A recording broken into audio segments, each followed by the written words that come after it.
Welcome to Hagman. It's the Hagman Report, where truth can't be silenced. You know, it's my pleasure right now to bring on two individuals, Steve Quayle and Gary Cole. By the way, folks, if you haven't done so already, go to Steve's website, stevequayle.com or Gen6. The link will be in the program description box, but make sure you're going to be at Branson, or make sure make sure you're going to be there in person, or certainly live stream to your home or to your group. It's going to be such an important event. And with me are two dynamic individuals. As a matter of fact, during the break, it was interesting. I happened to have a brief conversation with Gary Cole, who's on with Steve Quayle. Actually, by the way, folks, this is great because Steve's on video too. Oh, hey. But anyway, Gary said, I met you. You know, it's good to talk to you. The second time we've spoken, and I met you in Branson. And the light bulb went on, and I remember meeting him, and under the conditions conditions under we met, and under how we met, and I think he's a class act, as I do Steve Quayle. So I'm going to turn this over to Steve. Steve, thanks for coming on, brother. Well, Doug, it's so nice to be with you today and to introduce to the listeners and those who will be at Branson, the producer director of the Chuck Missler tape, The Distant Thunders. And Gary was the last guy to film Chuck Missler before, basically the Lord called him home. And Chuck Missler was one of those rare geniuses, and that's not flattery, that's the truth, who was so far ahead of his time that he had to wait for time to get people in a different time zone to pick up to understand what he was talking about. And the deal is, Doug, you've heard me say it on your show so many times, and I think people have got to understand the power of this statement.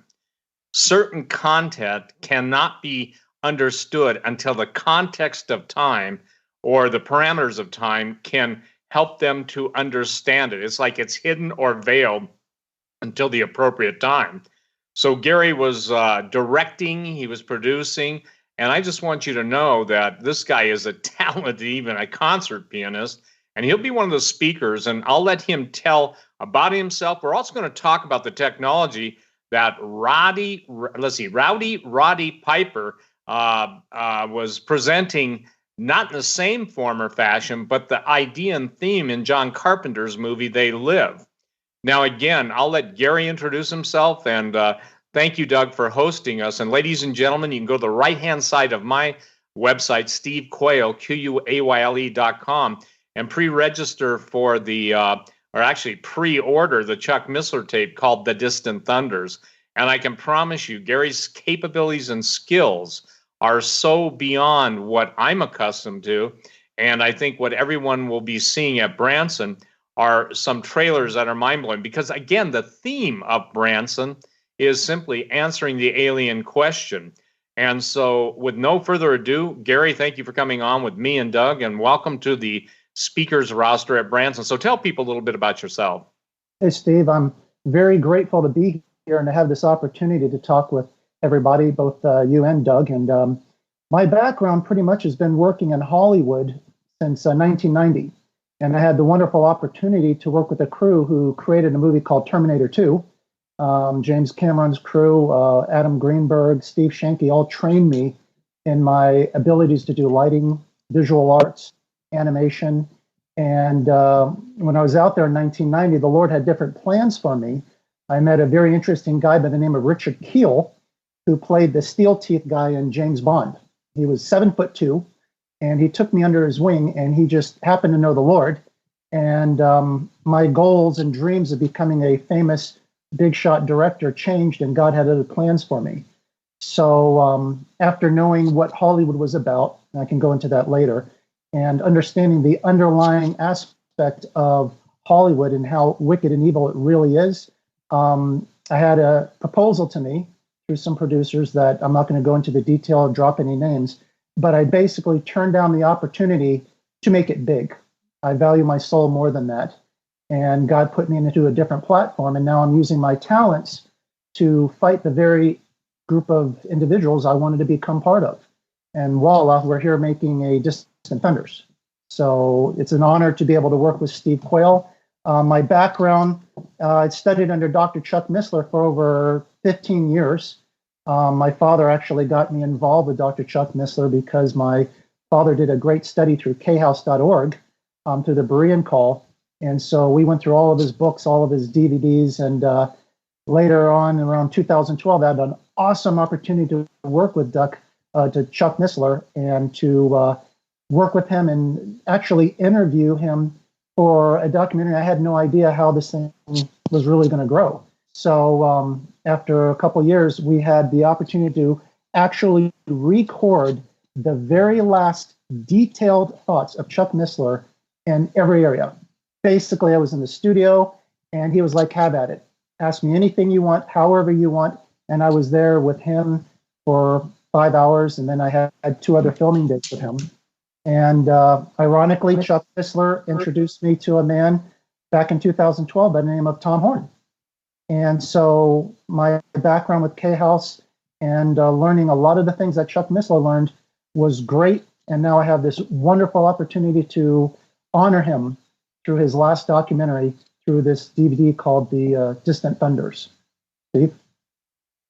Well, I think that what people have to understand about this DVD that's different is that, again, the content is rather unusual because, you know, Doug, I've been claiming, and I quote the scripture all the time, that God's people are destroyed for lack of knowledge, but not because God doesn't present it, but because people reject it.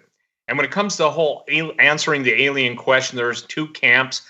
Some people believe there are aliens in addition to fallen angels. And by the way, they confuse, and thank you, Doug, because you proofread my clarification in my Genesis 6 Giants book, the second one. But everything in aliens are not, how do I say this? There are aliens, but they're not demons. A demon is a disembodied spirit of a giant. Most people, and this is one thing that Gary understands, and that when we present it from a Christian perspective, a biblical perspective, fallen angels aren't like one step beyond a Neanderthal coming out of a cave in Spain. The absolute ignorance where Satan has kept his secret world order and his control of the planet hidden. What Distant Thunders does is bring in some of the questions that people are asking. For instance, when does the Antichrist arise?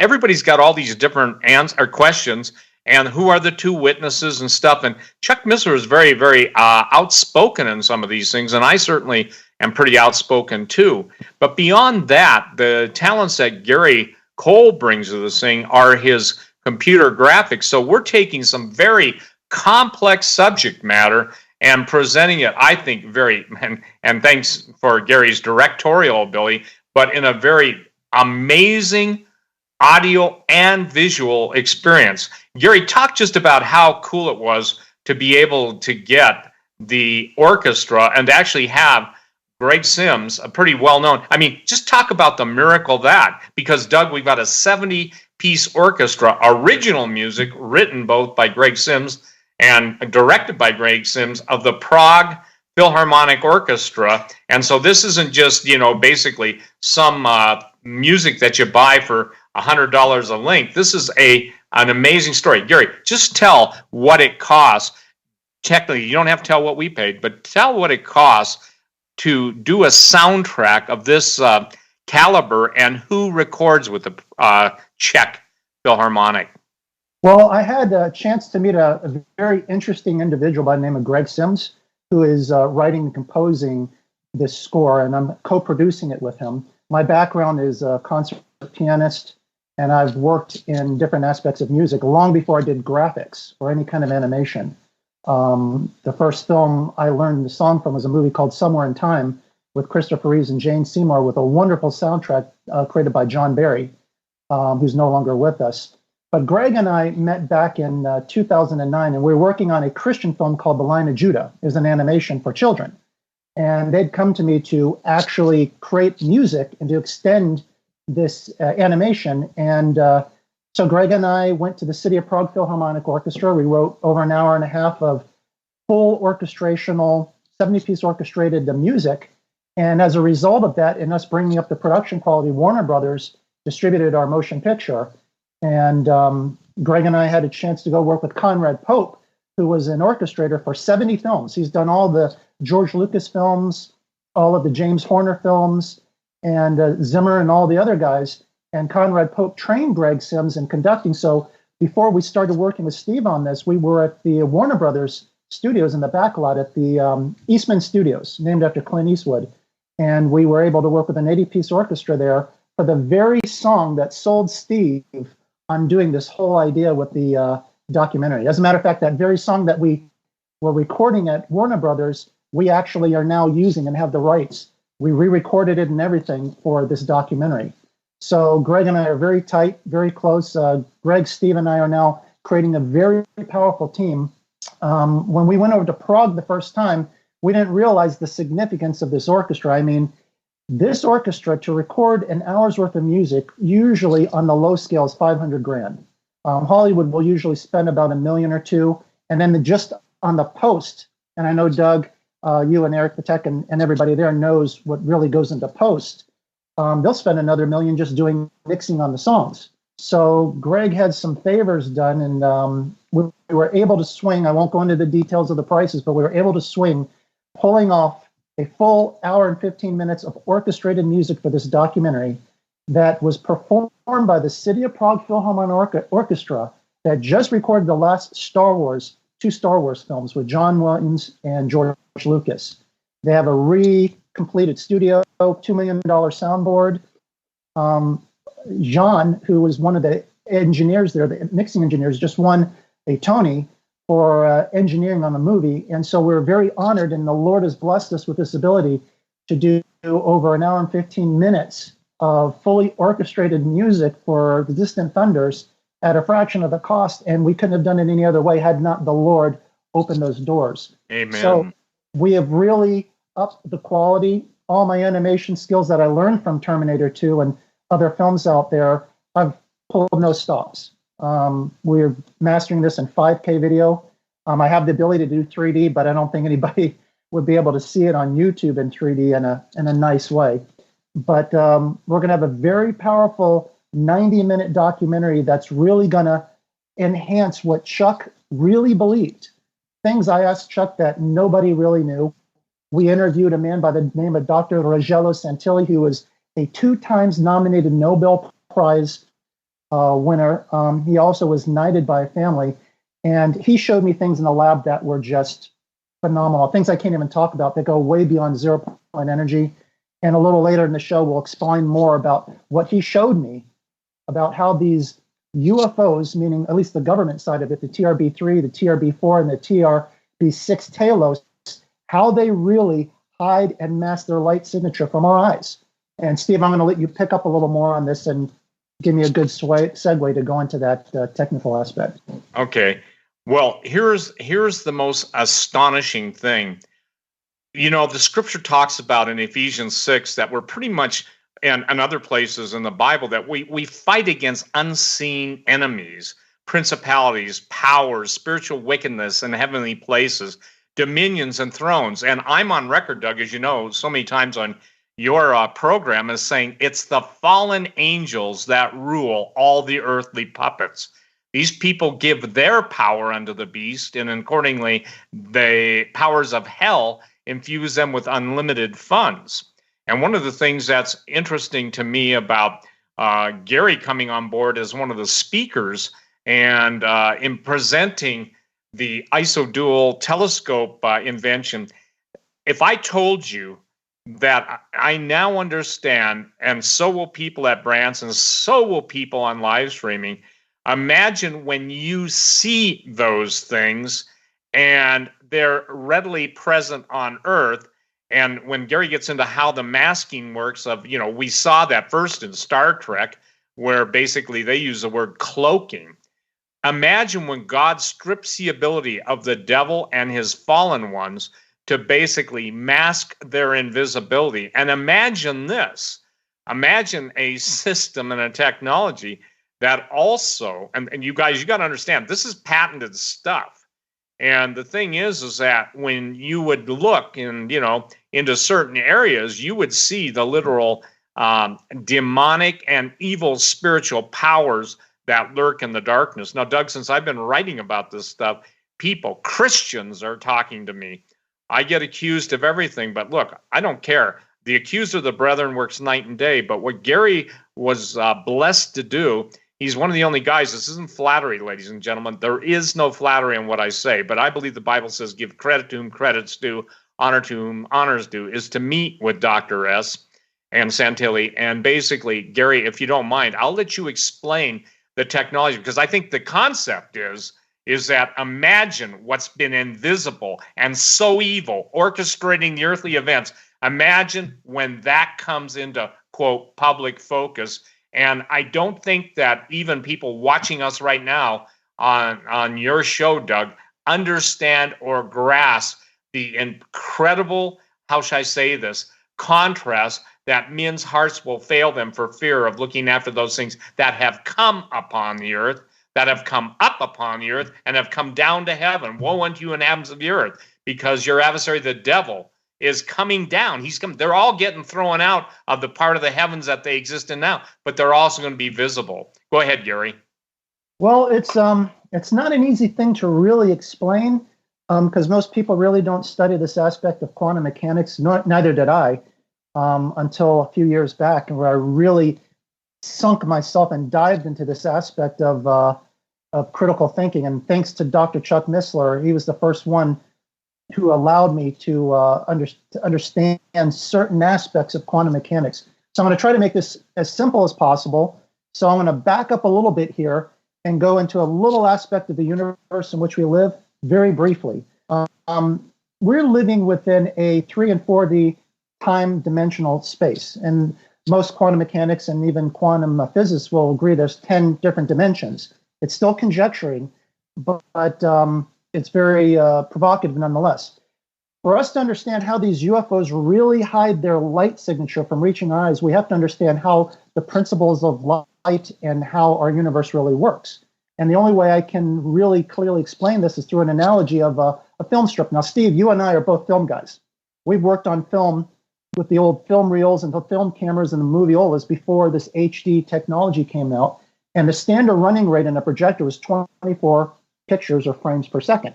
So if you're looking at a film strip, 35 millimeter, you got basically 19 pictures per foot. And for the sake of this little analogy, I want to say, let's make a film strip that runs from the Florida Keys all the way up to Maine. And that's roughly 1,700 plus miles. And if you add up all these film strips at 19 pictures per foot, it's around over 147 million pictures.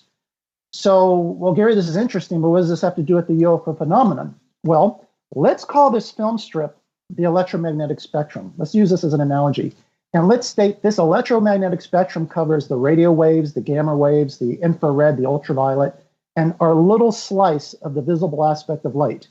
I want people to really understand just how unaware we are of our surroundings. If we were to take this film strip with over 147 million pictures, our eyes can only perceive one of those little frames out of that 1,700 miles. That's how unaware we are of our surroundings in this electromagnetic spectrum. So now let's jump forward to how this particle wave aspect of light really works, where light is both a wave and a particle, and it's an interesting thing that Einstein brought up. These UFO entities, and I'm speaking purely of the government craft, the triangular-shaped ones that Dr. Greer would go over, and Tom Horn, and different Chuck Missler videos, these TRB-3, these TRB-4, these TRB-6 Talos know how to hide the light that's bouncing off their craft and scatter it in such a way that the lenses in our eyes, the lenses in our cameras, these convex lenses can't pick up their signature. It's almost like a stealth technology, but invisible light. And so what Dr. Santilli did, and I'm really rushing through this, but I'm trying to make it as basic as possible. What Dr. Santilli did was he created something called an isodual telescope, where you don't have these convex lenses. He turned it inside out to make it a concave lens. And one of the telescopes is convex, and one of the telescopes in this pairing is a concave lens, and it knows how to reassemble this scattered light frequency that these UFO craft disperse so our eyes can't see. And so this concave isodual telescope can actually see these entities lifetime. I've seen them with my own eyes. And well, you say, well, how do these UFO entities do this? Well, if you go back to Bob Lazar, and I'm sure, Doug, you've heard about Bob Lazar from other speakers, and Oh, yeah. there's different aspects of what's truth and what's fiction. And for the sake of time here, I'm only going to go into two elements of how these TRBTs really work. Okay, you have to have a liquid frictionless base mercury plasma or element 115, which is moscovium, which is the Bob Lazar camp of things. And they spin this in a toroidal chamber in the middle of this triangular craft. And they compress this liquid down to 250,000 plus atmospheres, spinning it at 50,000 RPM under minus 6 degrees Celsius.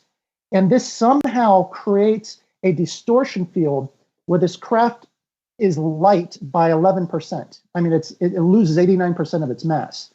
And so this distortion vortex field, this wave field, also has the ability, like a theoretical black hole, to absorb the light, wave, and particles and rescatter them in a spherical way, a toroidal spherical pattern. So our eyes, our cameras can't pick them up. So thanks to Dr. Santilli, he found a brilliant way of being able to reassemble those scattered particles of light where we can see them on our digital cameras. And he calls this the redshift stealthing technology. Redshift in light is basically, when you're looking at light, it's the measurement of light from the point of observer that's moving away, like the expansion of our universe. The astronomers will use the measurement of redshift to determine how far away these distant galaxies are. So he uses this redshift technology to the blue shift technology to rescatter what the redshift technology is on these TRBTs. I hope, Steve, I explained it as basic as I could. Yeah, listen, that's probably one of the best explanation of advanced physics I've ever heard. Because again, here's the deal, ladies and gentlemen. Well, meanwhile, Steve, I'm sitting here saying, huh? Can you repeat that? I mean, seriously. Go ahead, Steve. Well, here's the deal, Doug. This is the kind of information, because when people automatically dispute aliens and try and put it into a context of that's not understandable, what the DVD that Gary is building is taking some of the most complex. This is pretty complex, okay, Doug? Went over your head. Let's just say this only got to my neck. But the point that I believe is the time for this to be brought forth is at Branson, because everything changes at Branson about people's understanding. Let me give you one example. I talked yesterday, people think that aliens are just, that they're going to say, well, they're finding primordial life on Titan, one of the moons of Saturn, and or Europa, or Mars has primitive life forms. When you go back into history, I want to make a really simple statement. The people that don't believe in the gap theory, let me make it simple for you. There is a new earth, there was an old earth. The old earth was judged. It was done away with. And when you come into Genesis 1:1 and 1:2, it's talking about the new earth. I talked to a man yesterday that's one of the most famous forensic geologists in the world. And he found, listen to this, Aztec alien pipe in southern Mexico that carbon-14 dated the residue in the bulb, the part you dump your tobacco in, to 5,000 BC. Now, I remember arguing argon, potassium. I remember arguing C14, so I'm familiar with the technology. But what we're trying to get across is some of the most advanced technology in the world was fallen angels. And somebody asked me this question: where is all this fallen angel where does all this advanced technology come from? 1/3 of the angels, an innumerable count of angels. That's what the scripture says in Hebrews. 1/3 of those fell. I don't know how many that is, but with the advanced knowledge that were presented, even in some of the finds of the Vimana, Vimana aircraft of ancient Hindu Vedic myths and legends, the Indians from India presented that to an international group of experts. They had the blueprints on how they were built. They had the fuel sources. And for the record, it was what pretty much Gary just described.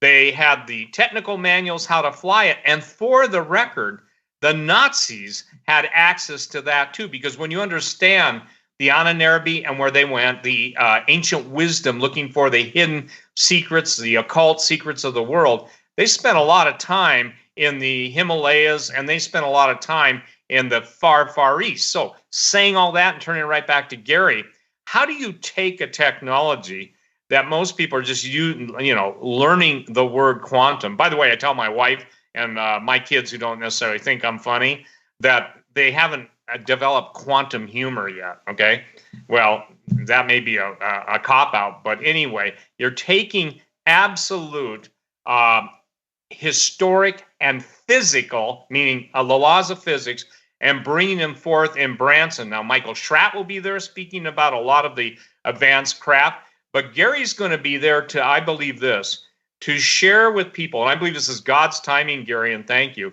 to show that the time will be fast upon us and already is, where this technology, think about how many iPhones are sold. And if I'm not mistaken, Gary, and I'll turn it right back to you, that the technology can be incorporated in an iPhone. And let's just say this, people will have to run for the bathroom when instead of taking selfies, they're taking they-bees. They be there, and I'm not trying to be clever, but can you imagine that when the general consensus of this world, and this is how important Branson is, ladies and gentlemen, if you want to be there in person, I believe we'll have the telescope there, or we'll have the ability there, and that's, I don't know, Gary, Dr. Santilli's still up in the air about that, pun intended. But the thing is that this is unlike any other conference in the world on UFOs, because they're trying to deal with sightings, and we have Chase Kletzky that'll be there, who's one of the leaders of MUFON. We've got George Knapp that's going to be there, who, by the way, broke the story of Area 51 and also the Skinwalker Ranch.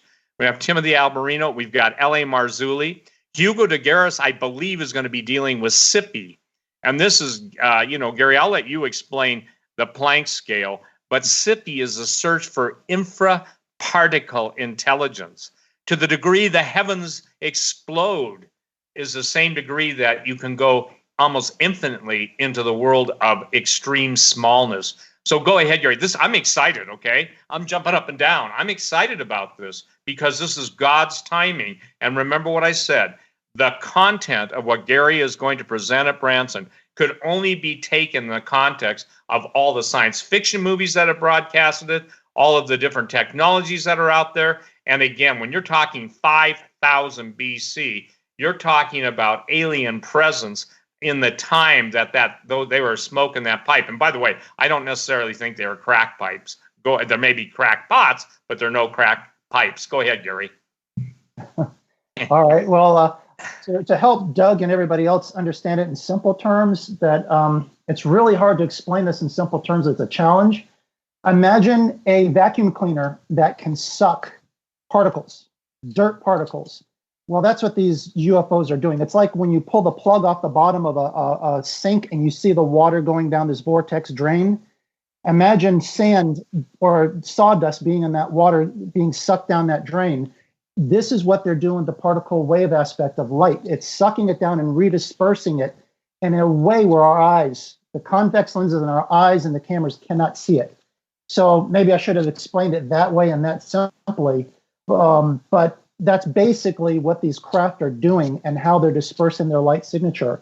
Now, to get to Hugo de Garis, last conference, I had a chance to speak with Hugo in a very lengthy way. I mean, he's an awesome guy. I mean, he's brilliant. What, Steve, you said he's like the third smartest man in the world. And that's what he's called. And yeah. He's a smart guy. Yeah, very high IQ. And so I was a little intimidated talking to him, but at the same time excited.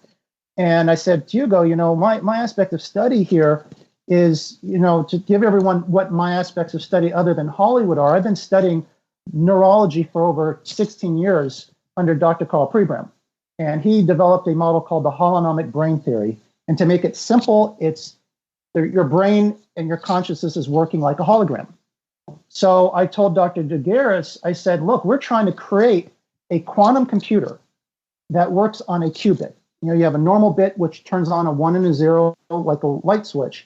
A qubit is both a 1 and a 0 at the same time. And it's very hard to understand that, but it goes into the quantum entanglement aspects, and I won't go into the details of that. And Hugo looked at me and said, really? He's like, have you studied the aspects of holograms? And I said, yes, the hollow movements, the hollow flux, everything about holography in the brain. We are trying to create a computer where, the computers right now that I'm talking into and behind me, they have a motherboard, a CPU, a GPU, RAM, all these different elements and hardware. Well, we're trying to create with Dr. Scott McDermott, who's going to be there, Dr. Paul Blair, and a couple others I work with. We're trying to create a holographic computer that has no hardware. Basically, the holography aspect of this wave computer, which is a holograph, is being read by another holograph, which is the data. So you have a holograph reading a holograph, and the only thing you have on the computer is one sheet of perfect formed crystal glass. And that's where that technology is going. So to go back to what Steve was saying with the Planck scale or the Planck blink time measurement, I said to Dr. DeGaris, I'm working on this aspect where, you can only go so far where a particle loses its local address. It's called non-locality. And Hugo just brightened up and said, I've been teaching about this for over 20 years. It's called the Planck scale. I'm like, yeah, the Planck scale. And so I'm going to plagiarize Chuck Missler here. In our DVD, he goes into the Planck scale, and he goes into non-locality, and he explains it much better than I can, but I'll give my attempt here. He said, imagine if you took a string and you cut it in half. You theoretically could just keep cutting that string piece in half, just cutting it and cutting it, cutting it for infinity. Well, no, that's not the case. There's a point in smallness, which is the microcosm, where you can't go any further. And that's 10 to the minus 35 millimeters, where the particle literally loses its address and it becomes unlocalized. It's non-locality. And so we looked at each other and I said, wouldn't it be interesting if we can use a quantum entanglement method? And he's like, well, what do you want to do? And I said, well, we do know in quantum entanglement that these particles that lose non-locality are aware of each other.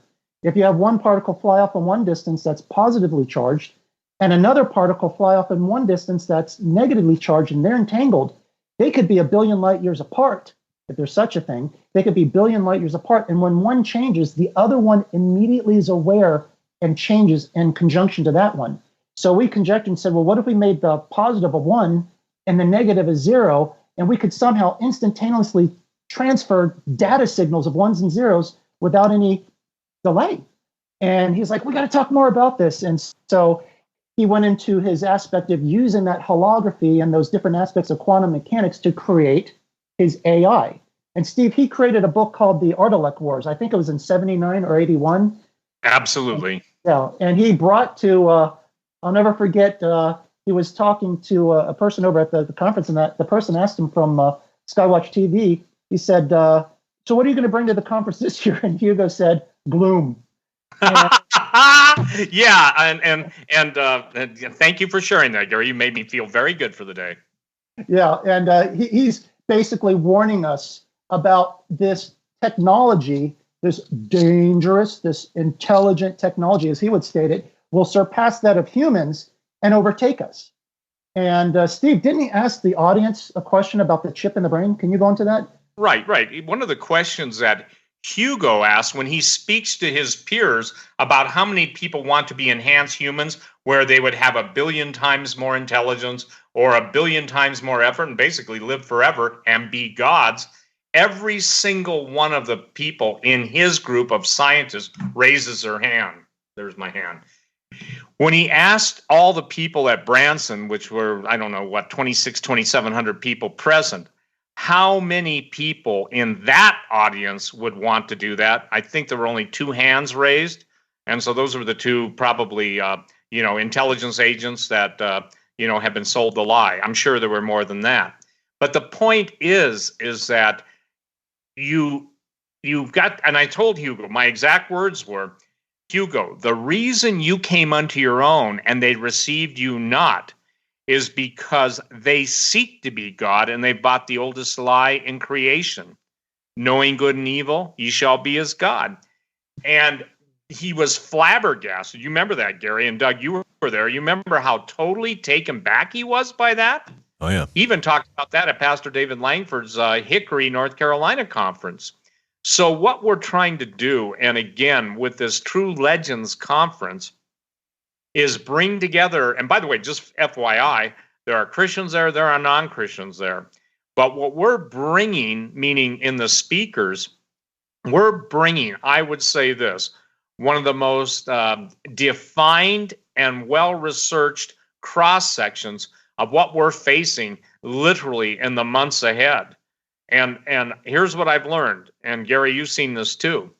When the time is right, I think there's an adage, when the pupil is ready, the teacher will appear. Well, when the time is right, and it's according to God's plan and God's timing, and the events will determine the time, not a time. Like people try and set a date for this or a date for that. You can't set the dates. Man's free will and his response to God and God's commandments and God's provision for salvation determine what's going to happen. So what's Branson is unique about, it gives a cross section, and I guarantee you, nobody in the world, this isn't a bold statement, this is a statement of fact, has ever considered what happens and the technology. They've considered what happens when the invisible becomes visible. And all I can tell you this, that whole issue that Gary Cole will be presenting, and by the way, you guys, if you haven't seen the trailer, it's on Doug's website and it's on the DVD cover. Read the back of the cover, but also know that we'll be changing, not we, Gary will be changing the trailers probably once or twice more. The guy's just swamped. But he will be presenting such amazing graphics that most people can't even put together because they don't have his background. So, Gary, wet the whistle of itch the ears of those who are going, I got to listen to this guy. Because, again, I promise you this. With his illustrations, Doug, as much as you said it goes over your head, his illustrations are so definitive that I believe that God's given him the ability and grace and talent to present it in such a way that people will go like this. I get it. And I believe that God will quicken, Gary, he's going to turn the light switch on in quantum computing in such a way that people, when they grasp this, will be really, how should I say this, better able to cope, and they'll more appreciate that Jesus said nothing can take us out of the hands of the love of God, and that's what it's all about, Doug. Go ahead, Gary. If I can just briefly interject something here. The way I look at this, and folks, if you're like me, listening to Gary talk, I'm seriously, man, did I have a stroke? I mean, however, I say that in humor because when it's all explained in Branson, and it takes a while, there's some soak time that's needed, mental soak time. But when it's explained, this is the only conference I know and the only people I know capable of actually giving the Christians out there and the people out there who are thirsty for the information an intelligence briefing. If I'm going to go on an assignment and there's an intelligence briefing that I need to attend, it makes it all. So in other words, if I went to an investigative assignment without that briefing, I'd be lost. And so I guess I just want to bring this back to earth for people like me. Consider it a briefing where if you are to continue on in life, you need this briefing because without it, nothing else will make sense, or you will be reading the signs wrong. I don't know if that made sense to you, Steve, but it's necessary, in my view, to get this. Yeah, it's not. Yeah, Doug, you're really right. It's not to tingle the ears. It's not just to say, hey, look at the cool stuff we're talking about, Branson. This is to equip the saints. Yep. And one of the problems is I have, well, first of all, in the pulpits, and for those of you who teach spiritual warfare, God bless you. This isn't even meant for you. But for those who have abandoned the faith, they've already embraced the lie, the deception. Pastor David Langford teaches about the see that you're not deceived. And again, here's what will happen. You mark my words. Up until Branson, there's going to be coming more and more revelation. There's a rush to get the information out. What Gary is telling you how it works, how it cloaks, and meaning the advanced technology. And again, ladies and gentlemen, you may have heard about principalities, power, spiritual wickedness in heavenly places, but you're going to see, and you see spiritual wickedness on earthly places. And by the way, if you want an interesting study, look up the black-eyed children and then just look into the eyes of Cortez. It's an interesting study. The relevance of this conference is so, how should I say this? So time sensitive, because remember, when Jesus said, "Get thee behind me, Satan," that means follow after me. And Gary, I think we're going to see some astonishing stuff up until Branson, but after that, all hell breaks loose. And people even now can't deal with, right now it's 108 in Paris. They can't deal with the earthquakes and the volcanoes, and they try and explain it all away naturally. And global warming and somebody once said the best answer for global warming is global sinning. So when you've got a group of people that are being supernaturally directed and guided by fallen angels who have such vast experience, yet they have to give that knowledge to human beings who forfeited the right to the earth when they sinned. And again, remember, Satan tempted Jesus, and he said, all this has been given to me. We're taking it back. And ladies and gentlemen, if you read my emails, I don't even have on this one how many I have, different computer, but in the literally hundreds and hundreds of thousands, not all of them are on this, the supernatural, what would you say, problems that people are experiencing, Gary, are off the charts. And so, again, how much time do we have, Doug? I'm sorry? How much time do we have? 20 minutes. Okay. Go ahead, Gary, and then give it back when you're done, because I think that you need to not you need to, but thank you, not explaining so much the now the advanced physics, but explain from your own experience your UFO, especially with orbs. Because as Gary's speaking about orbs, the gentleman that found the Aztec alien things, he's sent me pictures of orbs. Gary has sent me pictures of orbs. And your friend, I don't know if you want to give his name, but Lake Titicaca. What is your take on orbs? Well, it all started back in 2012 when I was filming in Rome. I was actually filming. I probably filmed over 1,000 pieces of footage when I was in Rome, because it's like an artist's dream. I mean, you're sitting at a restaurant in a hotel like the Rome Cavalieri, and you got a painting right next to you that's from the 1500s with no glass. I could touch it. And I know the people there take it for granted, but the statues and the artwork, and it just blew my mind. I couldn't put the camera down. So I was in Rome, and it dawned on me right there, in all the places in the Vatican. I was standing in the Vatican, and I just looked up at the light beam coming through the ceiling right inside this Vatican, and I'm taking pictures, trying to make a rough, what they call a composite or a matte painting. So I'm taking high-end pictures like in grids, so I can marry them all together to create a matte painting. And it dawned on me, I have got to make a documentary about this. I mean, this whole distant thunder thing, this whole thing with Chuck started right there at the Vatican in Rome. And the rest of my trip was hell on earth. I can't even begin to tell you, things banging on my walls, on the bed, things flying off the ceilings. It was just crazy. And I had a picture. I'll send it to you. Maybe you can post it on your site. I was at the Bellini subway station. And by the way, if you ever go to Rome, never drive there. You will die. Nobody obeys the traffic laws. It's the most crazy place to drive. If you can drive in Rome, you can drive anywhere. So I got rid of the vehicle, and I just took the subway everywhere. And I was in the Bellini subway, and a friend of mine took a picture of me, and there were 120 orbs all around me like a bubble bath. And I didn't really pay any mind to it until I came back to the States, and I saw this stuff about orbs. And Chuck Missler, whom I didn't film until a year later, started talking to me about it. And I realized, wow, this is warfare. And a lot of these images that Dr. Santilli captures on the IsoDual telescope are orbs. The majority of them are orbs and like these tubular string-like creatures. Now, he has a couple I sent. I actually texted a couple to Steve. I'm going to send higher res files to you later today of these entities. They look very hideous.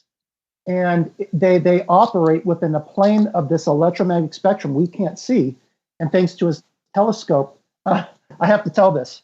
Steve and I were going to actually have the telescope up on stage and live time right there on the screens, point this thing at the audience so they could see these entities sitting next to them and walking down the aisles. And Steve's like, no, we better not do that. We have enough trouble as it is in the spiritual world as it is. So yeah, I agreed. But it would be something else if we did that, to have these entities see themselves up on the big screen. I don't know about you, Steve, but I think that would be picking a fight. Yeah, I don't want, now remember, and for those of you that want to come to Branson or even live stream it, one of our largest expenditures is security for everyone.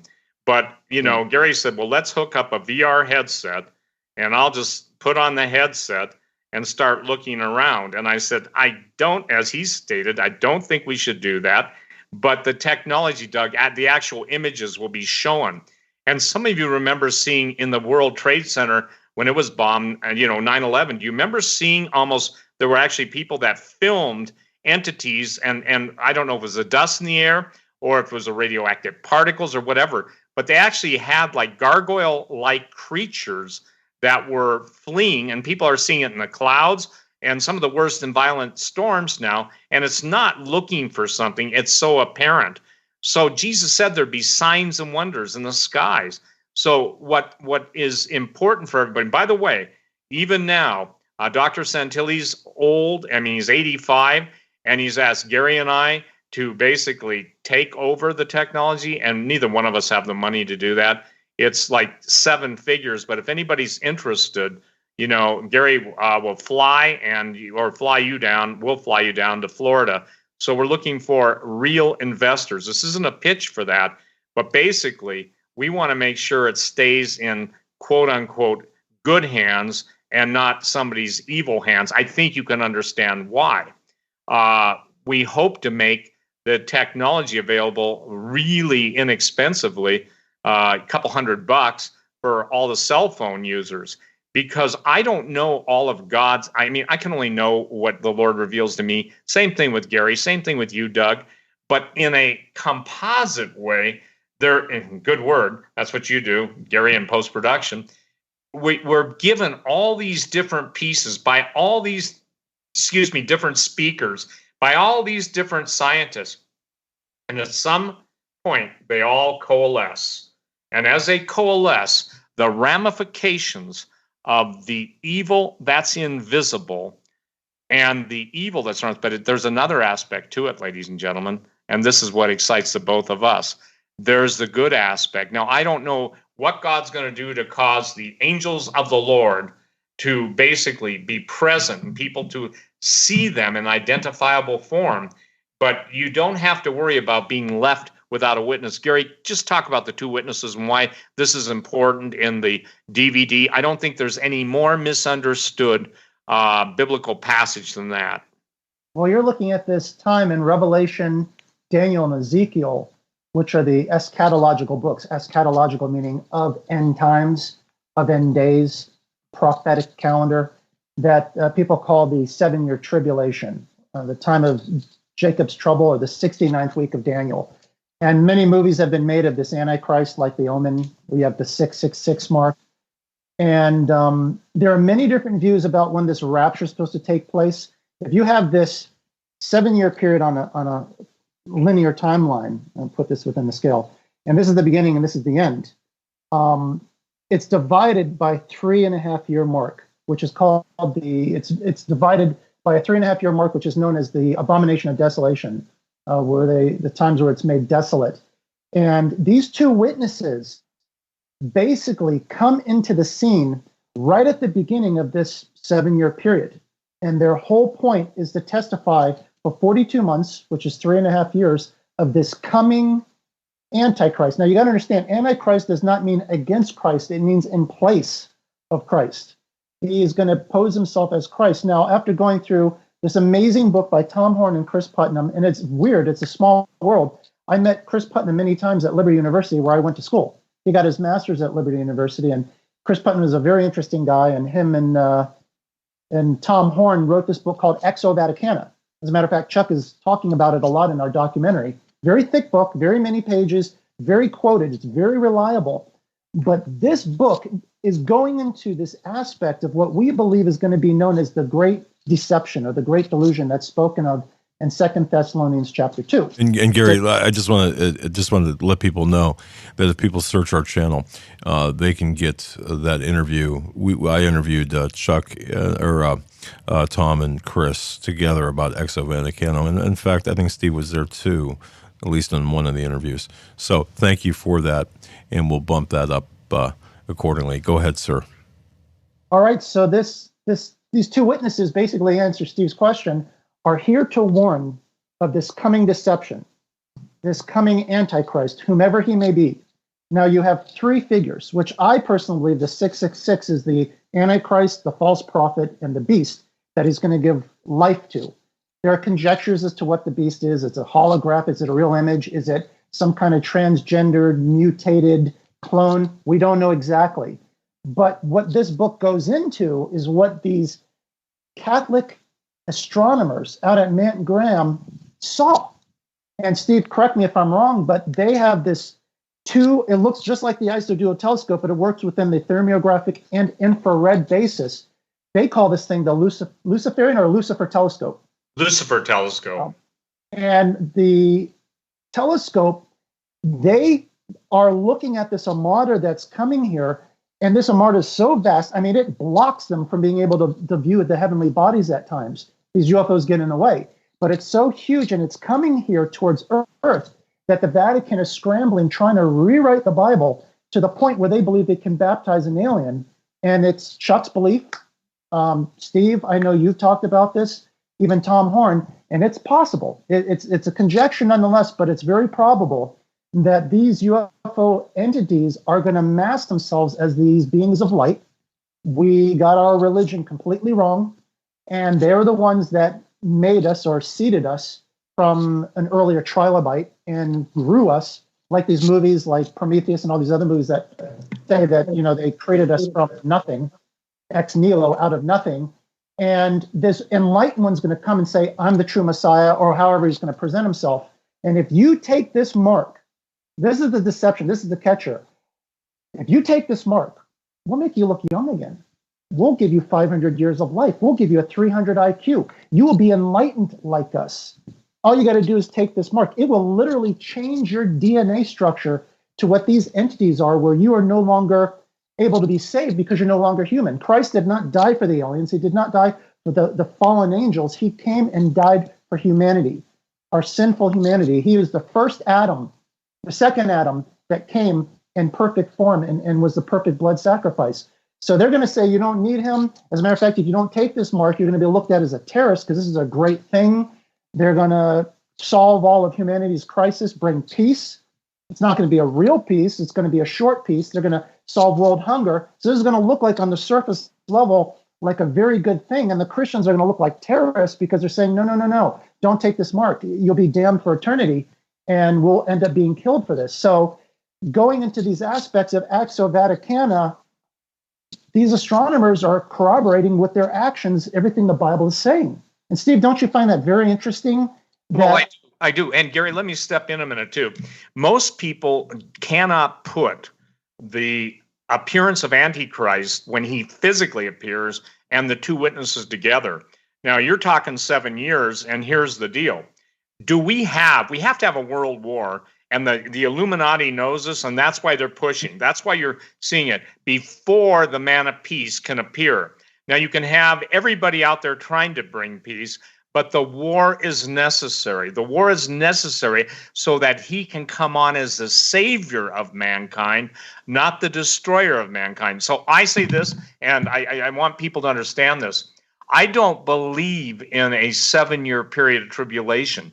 Jesus was alive to preach in the fullness of his ministry, empowered by the Holy Spirit for 42 months. That's times and a half in the book of Daniel. There's more mentioning of the 42 months. People can argue over that, but here's what they can't argue over. The push for global war has never been greater. And there are people that want it, need it, and desire it.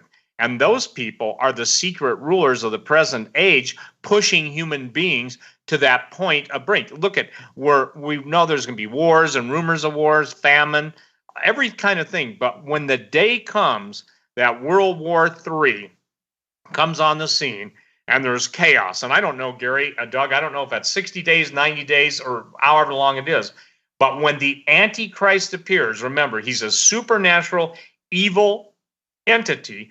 God has two witnesses And maybe, I don't know if we got time to talk about that. Basically, the main argument it's going to be Moses and Elijah who appeared to Jesus on the Mount of Transfiguration, or there's guys like me that are saying it's going to be Enoch and Elijah, because the Bible says that's given man once to die and once to judgment. It doesn't matter who they are, either group will be supernatural. So just as there is an evil witness that's supernatural, the Antichrist can call down fire from heaven. But still, while they're alive on earth, the two witnesses, if you put it into the staff and the Egyptian, all the plagues on Egypt, which, by the way, I believe we're starting to see prophetic indications of. It doesn't matter if it's hail, wild animals, water turning to blood, a grasshopper infestations all over the world, locust plagues. I think I counted 7 things. Oh, hail, unusually sized hail. But here's the deal. In this video, both sides are presented, and that's for you to seek the Lord. But at the end of the argument, when the Antichrist appears, in the place of Jesus Christ, it has to be at the end of a third world war. And the third world war is right now on a hair trigger. Even today, Russia and China, even today, are undergoing their exercises. And ladies and gentlemen, you just need to, and some of you don't believe in prophecy, but until a certain time period ago, probably 5 years ago, Russia and China were not so focused on destroying the United States. And even our former NATO friends will be involved in that. Mark my words, and you can mark them. Germany and France will be used in the attack against the United States. So in this DVD that Gary is, and I'm going to tell you something, the production quality is off the charts. The subject matter is probably one of the most talked about, and people want to really know. Gary, I probably get questions on the two witnesses at least a couple times a week. And as it becomes more and more perilous, people are going to look for answers. Go ahead. How long does Gary have now, Doug? I just asked for his sake. He's got 4 minutes, and he can have it all. You can have it all, Gary. God bless you. Thanks for coming on. Well, I agree with Steve. I don't believe in the 7-year period. And honestly, when I sat with Chuck in my kitchen, we were about to go into the studio, he told me there really is no 7-year period tribulation. I state that as a 70-week of Daniel because that's what most people believe. The Great Tribulation is a 3.5-year period. That is the marker. I mean, you have the 7 bowls of wrath, which is that last period. You have the 7 trumpets, and you have the 7 seals. It's 333. And these two witnesses, who many believe are either Elijah, Enoch, or Moses. Some camps believe it could be John because of what was spoken of at the end of the book of John, where Jesus asked Paul, he said, are you prepared to be my servant? You might suffer many things. And not Paul, Peter. And Peter said, well, what about John? What about him? And Jesus is like, what's it to you if he is alive until I return? So many people will take that one verse and make it that John could be one of the two witnesses when John is actually the revelator for Revelation. So I personally feel it's either one of 3, because I've heard both arguments that are great. It's either Enoch, Elijah, or Moses.